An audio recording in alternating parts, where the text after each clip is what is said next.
Hello guys, welcome to captain crypto Tamil. நீங்கள் seals and அப்படிங்கிற மாதிரி வந்து மைனிங் பார்க்க போகிறோம். மைனிங் அதான் ஏகப்பட்ட மைனிங் பார்த்துருக்காமே. ஸோ பண்ணினதுலேயே நம்ம ப்ராஃபிட் வரல அப்படின்ற மாதிரி சொன்னீங்க அப்படின்னா, இது வந்து பார்த்தீங்கன்னா சீல்செட் அப்படிங்கிறது ஐஸ் மைனிங்கோட 5வது ப்ராஜெக்ட். இன்னும் 5வது ப்ராஜெக்டாக ஐஸ் மைனிங்னா பெரிய அவ்வளோ பெரிய கொம்பா அப்படின்னு கேட்டிங்கன்னா, ஐஸ் மைனிங்கோட ஃபஸ்ட்டு ப்ராஜெக்ட். ஓகேவா? ஐஸ் மைனிங் அப்படின்ற மாதிரி வந்தது. அந்த மைனிங்கில் பார்த்தீங்கன்னா எல்லாருக்குமே சரியான ப்ராஃபிட். ஓகே, மைனிங் ரன் ஆகி வெறும் 6 மாதம் தான் அதுக்குள்ளே எல்லாருக்கும் ப்ராஃபிட் கிடச்சிது. ஸோ எனக்கு பார்த்தீங்கன்னா ஒரு 55,000 பக்கமாக 53,000 பக்கமாக கிடச்சிது. 55,000 வந்தது. பட் வந்து பார்த்தீங்கன்னா அந்த ஸ்வாப் பண்ணும்போது கொஞ்சம் ஃபீஸ் அப்படிங்கிறது கொஞ்சம் போயிடுச்சு. ஓகேவா? ஸோ பார்த்தீங்கன்னா ஒரு 53,000 இந்த ஒரே ஒரு மைனிங்கில் வந்து எனக்கு கிடச்சிது. ஸோ இது வந்து எனக்கு ரெஃபரோடு வந்ததுனால இவ்வளோ வந்தது. ரெஃபர் இல்லாதவங்க வந்தவங்களுக்கு எவ்வளோ கிடச்சிதுன்னு பார்த்தீங்கன்னா ஒரு 30,000 அந்த ரேஞ்சுக்கிட்ட கிடச்சிது. ஓகேவா? எந்த ஒரு ரெஃபருமே இல்லாமல் கரெக்டாக ப்ராப்பராக ஒரு நாள் கூட மிஸ் பண்ணாமல் டெய்லி மைன் பண்ணிட்டு வந்தவங்களுக்கு சொல்கிறேன். ஓகேவா? ஸோ அதே மாதிரி இந்த மைனிங்கில் இன்னொரு விஷயம் இருக்குது. என்ன அப்படின்னு பார்த்தீங்கன்னா, ஐஸ் நெட்வொர்க்கில் வர எல்லா ப்ராஜெக்ட்டுமே இந்த ஒரு விஷயம் இருக்குது. என்ன அப்படின்னு கேட்டிங்கன்னா, நீங்கள் ஒரு நாள் மைன் பண்ணாமல் விட்டால் கூட என்னாகும் அப்படின்னா, இந்த ஒரு நாள் நீங்கள் மைன் பண்ணுன்னா உங்களுக்கு எவ்வளோ டோக்கன் கிடைக்குமோ அதே டோக்கனை நீங்கள் ஒரு நாள் மைன் பண்ணாமல் வச்சுருந்தீங்கன்னா உங்களோட மெயின் பேலன்ஸ் வந்து ரெடியூஸ் ஆகிடும். புரியுதுங்களா? ஸோ எப்படி சொல்லலாம் அப்படின்னு கேட்டிங்கன்னா, இப்போ நீங்கள் ஒரு 10 நாள் மைன் பண்ணுறீங்க. ஒரு நாளைக்கு 10 டோக்கன்னு உங்கள்கிட்ட 100 டோக்கன் இருக்குன்னு வைங்க. இப்போ 11வது நாள் நீங்கள் மைன் பண்ணாமல் விட்டுட்டீங்க அப்படின்னா உங்கள் பேலன்ஸ்லேருந்து 10 டோக்கன் ரெடியூஸ் ஆகிடும். அது வந்து பர்னிங் அப்படின்ற மாதிரி சொல்லுவாங்க. ஓகேவா? அப்போ வந்து ஒரு நாள் நீங்கள் மைன் பண்ணாமல் விட்டிங்கன்னா 10 டோக்கன் போயிடும். மீதி 90 தான் இருக்கும். ஓகேவா? ஸோ அப்போ நீங்கள் 12வது நாள் நீங்கள் மைன் பண்ணீங்க, கரெக்டாக பண்ணுறீங்க அப்படின்னா மறுபடியும் 100 ஆகிடும். ஸோ 13வது நாள்லாம் 110 அப்படி போய்கிட்டே இருக்கும். நீங்கள் மைன் பண்ணிகிட்டே இருந்தீங்கன்னா கூட்டிகிட்டே இருக்கும். நீங்கள் மைன் பண்ணாமல் விட்டிங்கன்னா ஏற்கனவே இருக்க பேலன்ஸில் ஒரு நாள் மைன் பண்ணுற பேலன்ஸ் குறைஞ்சிரும் அப்படிங்கிறத ஞாபகம் வச்சுங்க. ஸோ அதனால் இந்த ஐஸ் நெட்வொர்க்கில் பண்ணுற எல்லா ப்ராஜெக்ட்டுக்குமே ப்ராஃபிட் அப்படிங்கிறது கண்டிப்பாக கிடைக்கும். நீங்கள் ப்ராப்பராக பண்ணிங்கன்னா. நீங்கள் பண்ணாமட்டிங்க அப்படின்னா அதுக்கு பனிஷ்மெண்ட் மாதிரி உங்களோட பேலன்ஸில் ரெடியூஸ் ஆகும் அப்படிங்கிறதையும் தெரிஞ்சுங்க. ஓகேவா? ஸோ இப்போ உங்களுக்கு ஓரளவு புரிஞ்சிருக்கும் ஐஸ் நெட்வொர்க்கில் ஏன் இவ்வளோ பில்டப் கொடுக்குறேன் அப்படின்னு சொல்லிட்டு. சரிங்களா? ஸோ உங்களுக்கு அடுத்த கேள்வி கூட வரும், 5வது ப்ராஜெக்ட். அப்போ இதுக்கு முன்னாடி நான் வேறு 3 ப்ராஜெக்ட் வந்துருச்சா? ஸோ ஃபஸ்ட்டு ப்ராஜெக்ட் ஐஸ் வந்துருச்சு. ஸோ இடையில வந்து 3 ப்ராஜெக்ட் வந்திருக்கான்னு கேட்டிங்கன்னா, ஆமாம் வந்திருக்கு. ஸோ அதை நான் உங்களுக்கு காட்டிடுறேனே. ஸோ 2வது ப்ராஜெக்டாக வந்து பார்த்தீங்கன்னா சன் வேவ்ஸ் அப்படிங்கிற ப்ராஜெக்ட் வந்து வந்துச்சு ஐஸ் மைனிங்க்கு அடுத்த ப்ராஜெக்டாக. ஸோ இது கிட்டத்தட்ட முடிய போகுது. ஓகேங்களா? ஸோ லாஸ்ட்டு ஸ்டேஜுக்கு வந்து வந்துருச்சு.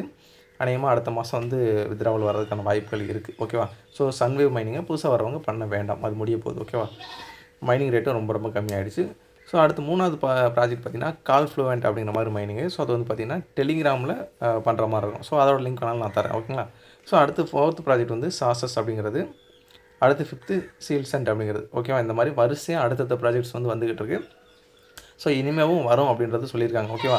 ஸோ அதனால் ஐஸ் நெட்வொர்க்கில் வர்ற எந்த ஒரு ப்ராஜெக்ட்டையுமே மிஸ் பண்ணிட வேண்டாம். ஒருவேளை ஜாயின் பண்ணுறீங்க அப்படின்னா ப்ராப்பராக மைன் பண்ணிட்டு வாங்க. நீங்கள் மைன் பண்ணாமல் விட்டுட்டிங்கன்னா உங்களுக்கு பேலன்ஸ் ரெடியூஸ் ஆகும் அப்படிங்கிறதையும் தெரிஞ்சுங்க. சரியா? நான் ஆல்ரெடி சொல்லிட்டேன் ஐஸ் நெட்வொர்க்லேருந்து வந்த ப்ராஜெக்ட் அப்படின்னு சொல்லிட்டு. சரி, இப்போ எப்படி ஜாயின் பண்ணலாம் அப்படின்னு சொல்கிறேன். ஸோ நான் வந்து பார்த்தீங்கன்னா யூடியூப் டிஸ்கிரிப்ஷனில் வந்து நான் 3 லிங்க் வந்து கொடுக்குறேன். ஓகேங்களா? 3rd ப்ராஜெக்ட், 4th ப்ராஜெக்ட், அப்புறம் இந்த 5th ப்ராஜெக்ட் அப்படின்னு சொல்லிட்டு நான் 5 ப்ராஜெக்ட்டுக்குமே பேர் போட்டு லிங்க் வந்து கொடுக்குறேன். 2nd ப்ராஜெக்ட் மட்டும் கொடுக்கல, ஏன்னா அது முடிய போகுது நான் ஆல்ரெடி சொல்லிட்டேன். சரிங்களா? சரி, ஒவ்வொரு ப்ராஜெக்ட்டுமே வந்து ப்ராசஸ் ஒரே மாதிரி தான் இருக்கும். ஓகேவா? ஸோ இந்த 5th ப்ராஜெக்ட் எப்படி பண்ணலாம் அப்படின்னு கேட்டிங்கன்னா, நம்ம டிஸ்கிரிப்ஷனில் லிங்க் கிளிக் பண்ணி உள்ள வந்தீங்கன்னா டேரெக்டாக இங்கே வந்துடும். சரியா? ஃபஸ்ட்டு என்ன பண்ணுங்கள், இந்த லிங்க்கை வந்து கிளிக் பண்ணுங்கள். கிளிக் பண்ணிங்க அப்படின்னா உங்களுக்கு வந்து அவங்களோட வெப்சைட் வந்து கூட்டிகிட்டு போகும். ஜஸ்ட் இந்த இடத்துல கூகுள் ப்ளே அப்படின்ற மாதிரி கொடுங்க. கொடுத்தீங்கன்னா உங்களுக்கு ப்ளே ஸ்டோர் கூப்பிட்டு போகும். இன்ஸ்டால் பண்ணிடுங்க. இன்ஸ்டால் பண்ணிட்டு உள்ளே வந்தீங்க அப்படின்னா ஜஸ்ட் உங்களோட இமெயில் ஐடி வந்து கேட்கும். ஓகேவா? ஸோ இதை கொடுத்து லாகின் அப்படின்றத கொடுத்துக்குங்க. லாகின் சைன்அப் 2 ஒன்று தான். ஓகே, அதை கொடுத்துட்டிங்க அப்படின்னா உங்களுக்கு ஓடிபி வந்து கேட்பாங்க. ஓகேவா? உங்களோட ஜிமெயிலுக்கு வந்து ஓடிபி வரும். ஸோ அதை காப்பி பண்ணிட்டு இங்கே வந்து என்ட்ரு பண்ணிடுங்க. என்ட்ரு பண்ணிங்கன்னா இந்த மாதிரி நெக்ஸ்ட்னு ஒரு 2-3 டைம் கேட்கும், கொடுத்துருங்க. அதுக்கப்புறம் பார்த்தீங்கன்னா உங்களோட யூசர் நேம், உங்களுக்கு பிடிச்ச மாதிரி ஏதாவது ஒரு யூசர் நேம் வந்து செலக்ட் பண்ணிவிட்டு நெக்ஸ்ட் அப்படின்றத வந்து கொடுத்துருங்க. ஸோ இந்த இடத்துல உங்களுக்கு வந்து இதே பேஜ் வந்து திரும்ப திரும்ப வரும். ஒரு சில டைம் இது வந்து ஒரு பக்குனால இருக்குது. ஓகேவா? ஸோ அதனால் இது ஒரு டைம் நீங்கள் க்ளைம் பண்ணிட்டு வந்துருச்சு அப்படின்னா வெளியே போயிட்டு அதுக்கப்புறம் உள்ளவாங்க. ஓகேவா? ஸோ இந்த ஸ்டெப் 2-3 டைம் அடிக்கடி வரும். ஒரு சின்ன பக் இருக்குது. அடுத்து வந்து பார்த்தீங்கன்னா நீங்கள் ஜாயின் பண்ணதுக்காக உங்களுக்கு 500 சீல் டோக்கன் வந்து கொடுத்துருக்கோம் போனஸ் அப்படின்னு சொல்லிட்டு இருக்கும். ஸோ நீங்கள் கம்ப்ளீட் அப்படின்றத வந்து கொடுத்துருங்க. ஸோ கொடுத்து முடிச்சக்கப்புறம் உள்ளே வந்தீங்க அப்படின்னா இந்த இடத்துல வந்துட்டு இதை வந்து கிளிக் பண்ணுற மாதிரி இருக்கும். இதை கிளிக் பண்ணிட்டீங்க அப்படின்னா உங்களுக்கு வந்து மைனிங் அப்படின்றது ஸ்டார்ட் ஆக ஆரம்பிச்சிடும். ஸோ இந்த மைனிங்கில் பார்த்தீங்கன்னா நீங்கள் ஜஸ்ட் இதை கிளிக் பண்ணுறோன்னா மைனிங் ஸ்டார்ட் ஆகுது. ஸோ நீங்கள் வந்து 24 மணி நேரத்துக்கு ஒரு டைம் திரும்ப வந்து மைனிங்கை வந்து ஸ்டார்ட் பண்ண வேண்டியது இருக்கும். ஓகே, நான் மறுபடியும் சொல்கிறேன், ப்ராப்பராக பண்ணுங்கள். இடையில விட்டீங்கன்னு அப்படின்னா உங்களுக்கு பேலன்ஸ் ரெடியூஸ் ஆகும் அப்படிங்கிறத மறுபடியும் சொல்லிக்கிறேன். சரிங்களா? ஸோ அதுக்கப்புறம் பார்த்தீங்கன்னா நீங்கள் உள்ளே வந்ததுக்கப்புறம் இந்த ஒரு ஸ்டெப் நீங்கள் பண்ண வேண்டியது இருக்கும். ஈஸியாக தான் இருக்கும். ஓகே, நீங்கள் யூசர் நேம் க்ளைம் பண்ணியிருப்பீங்க, மைனிங் ஸ்டார்ட் பண்ணியிருப்பீங்க. அதுக்கப்புறம் உங்கள் ப்ரொஃபைல் பிக்சர் வைக்க வேண்டியது இருக்கும். அவங்க ட்விட்டரை வந்து ஃபாலோ பண்ணுறது, இந்த மாதிரி ஒரு சில ஸ்டெப்ஸ் வந்து கொடுத்துருப்பாங்க. உங்களால் ரெஃபர் பண்ண முடிஞ்சதுன்னா இந்த ஸ்டெப் பண்ணுங்கள், பண்ணலைன்னா முடியலைன்னா விட்டுருங்க. ஓகே, இது கம்பல்சரி அப்படின்றது கிடையாது. நீங்கள் மீதி இந்த 5 ஸ்டெப் பண்ணால் கூட போதுமானது. ஓகேவா? ஸோ அடுத்தது பார்த்தீங்கன்னா இந்த மைனிங்கும் பார்த்தீங்கன்னா அதே 6 மாதம் தான், அதுக்கு மேலே நடக்காது. ஓகேவா? ஸோ நான் இதை சிம்பிளாகவே சொல்கிறேன் பாருங்க. ஸோ இப்போ பார்த்தீங்கன்னா ஆகஸ்ட் 26 நேற்று வந்து ஸ்டார்ட் ஆகிருக்கு. 1 மணி நேரத்துக்கு 16 சீல் டோக்கன் வந்து கிடைக்குது.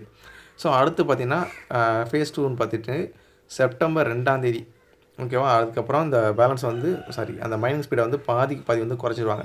ஸோ எவ்வளோன்னு பார்த்தீங்கன்னா ஒரு 6-7 நாள் தான் கேப்பு. ஸோ அதுக்குள்ளே பார்த்தீங்கன்னா பாதிக்கு பாதி குறைஞ்சிரும். ஓகே, திரும்ப 2 அடுத்த ஸ்டெப்புக்கு வந்து பார்த்திங்கன்னா 10 அது 11 தான் வரும். அதுக்கு அடுத்தது 4 மைனிங் ஸ்பீட் வந்து குறைஞ்சிரும். ஸோ இந்த மாதிரி பார்த்திங்கன்னா சரசரன்னு 2 மாதத்தில் பார்த்திங்கன்னா இதோட மைனிங் ஸ்பீடு அடிமட்டத்துக்கு வந்து நின்றும். ஓகேவா? ஸோ நீங்கள் 1 மாதம் 1.5 மாதம் கழிச்சுலாம் உள்ள வந்து பார்த்திங்கன்னா மைனிங் ரேட்டு உங்களுக்கு அடிமட்டத்தில் இருக்கும். ஸோ ஸ்டார்டிங்கில் பண்ணும்போது மட்டும்தான் உங்களுக்கு ஹை ஸ்பீடில் வந்து கிடைக்கும் அப்படின்றது தெரிஞ்சுங்க. ஓகேவா? ஸோ ஓவரால் பார்க்கும்போது இந்த மைனிங் பார்த்திங்கன்னா ஒரு 3 மாதத்துக்கு மேலே நடக்க வாய்ப்புகள் கிடையாது. ஸோ 3 மாதம் முடிஞ்சிருச்சு அப்படின்னா ஸோ 3 மாதத்துக்கு அப்புறம் உங்களுக்கு கேஒய்சி அப்படிங்கிறது கொண்டு வருவாங்க. ஸோ அது எப்படி பண்ணுறது நான் பின்னாடி வீடியோ வந்து போட்டேன். சரிங்களா? ஸோ ஈஸியாக தான் இருக்கும். ஸோ கேஒய்சி முடிச்சதுலேருந்து அடுத்து ஒரு 15 நாள்லேருந்து 20 நாளுக்குள்ளே வந்து உங்களுக்கு வந்து டோக்கன் வந்து சென்ட் பண்ணி விட்ருவாங்க. நீங்கள் சென்ட் பண்ணி உடனே பார்த்தீங்கன்னா நீங்கள் செல் பண்ணிக்கலாம். ஸோ இதில் இருக்க அடுத்த ஒரு முக்கியமான விஷயம் என்ன அப்படின்னு கேட்டிங்கன்னா, ஐஸ் நெட்வொர்க்கில் வர எல்லா ப்ராஜெக்ட்டும் பார்த்திங்கன்னா மோஸ்ட்லி ஃபுல்லாக அன்லாக் பண்ணி விட்றாங்க. ஸோ நிறைய இது பார்த்திங்கன்னா லாக் பண்ணி வச்சுருப்பாங்க. ஸோ உங்களுக்கு 100 டோக்கன் கொடுத்துருங்க அப்படின்னா உங்களுக்கு 30 டோக்கன் ஃபஸ்ட் அன்லாக் பண்ணி விடுவாங்க. அதுக்கப்புறம் 10 மீதி 70 டோக்கன் அன்லாக் பண்ணியிருப்பாங்க. ஸோ அந்த மாதிரி இருக்கும். ஸோ ஐஸ் நெட்வொர்க்கோட ஃபஸ்ட்டு ப்ராஜெக்ட்டை பொறுத்த வரைக்கும் கம்ப்ளீட்டாக 100% ஃபுல்லாக வந்துட்டு பார்த்திங்கன்னா அன்லாக் பண்ணி விட்டாங்க. எல்லாருமே ப்ராஃபிட் பண்ணிட்டு போயிட்டாங்க. ஓகேவா? ஸோ ஓவரால் பார்த்தீங்கன்னா ஒரு 6 மாதத்தில் 6 மாதம் இருங்க பாப்பா எவ்வளோ நல்லா ரன் ஆயிருக்குன்னு. ஸோ பார்த்தீங்கன்னா ஜூலை 7 2023 மைனிங் வந்து ஸ்டார்ட் ஆகிருக்கு. அடுத்து பிப்ரவரி 9 பார்த்தீங்கன்னா கேஒய்சி அப்படிங்கிறத கொண்டு வந்திருக்காங்க. ஓகேவா? அடுத்து பிப்ரவரி 28 உங்களுக்கு வந்துட்டு வித்ட்ராவல் வந்து கொடுத்துட்டாங்க.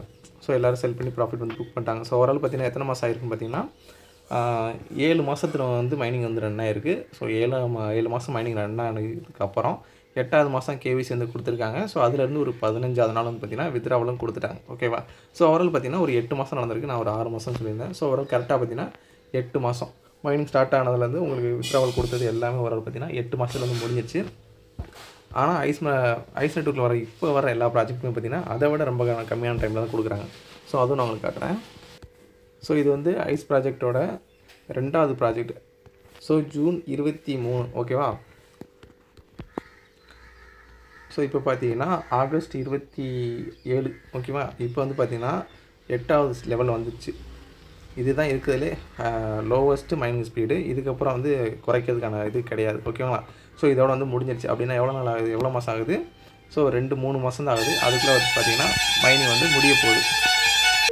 ஸோ மைனிங் முடிஞ்சிருச்சு அப்படின்னா என்ன பண்ணுவாங்க, அடுத்து செப்டம்பர் தான். செப்டம்பரில் முடிஞ்சதுலேருந்து அடுத்து கேவிசி கொடுப்பாங்க. செப்டம்பர் கடைசியில் அல்லது அக்டோபர் ஸ்டார்டிங்கில் வந்து நமக்கு வித்ட்ராவல் வந்து கொடுத்துருவாங்க. ஓகேவா? ஸோ இதில் எவ்வளோ நாள் ஆகுது பார்த்திங்கன்னா ஒரு 4 மாதம் தான் ஆகுது. ஸோ ஓகேங்களா? 4 மாதத்தில் மைனிங்கே முடிஞ்சிருச்சு. அதே மாதிரி தான் இப்போ வர எல்லா ப்ராஜெக்ட்டுமே ஐஸ் நெட்வொர்க்கில் வருது. ஓரளவு பார்த்திங்கன்னா அதிகபட்சம் 6 மாதம் அதுக்குள்ளே வந்து எல்லா மைனிங்குமே முடிச்சு உங்களுக்கு ப்ராஃபிட் அப்படிங்கிறது கொடுத்துரும். ஸோ அதனால் வந்து ப்ராப்பராக மைனிங் பண்ணி ப்ராஃபிட் வந்து புக் பண்ண பாருங்கள். ஓகேங்களா? ஸோ இதெல்லாம் ஃப்ரீயாக கிடைக்கிறதா, எந்த ஒரு வேலையும் இல்லாமல். ஓகேங்களா? ஸோ அவ்வளோதான் கைஸ் வீடியோ.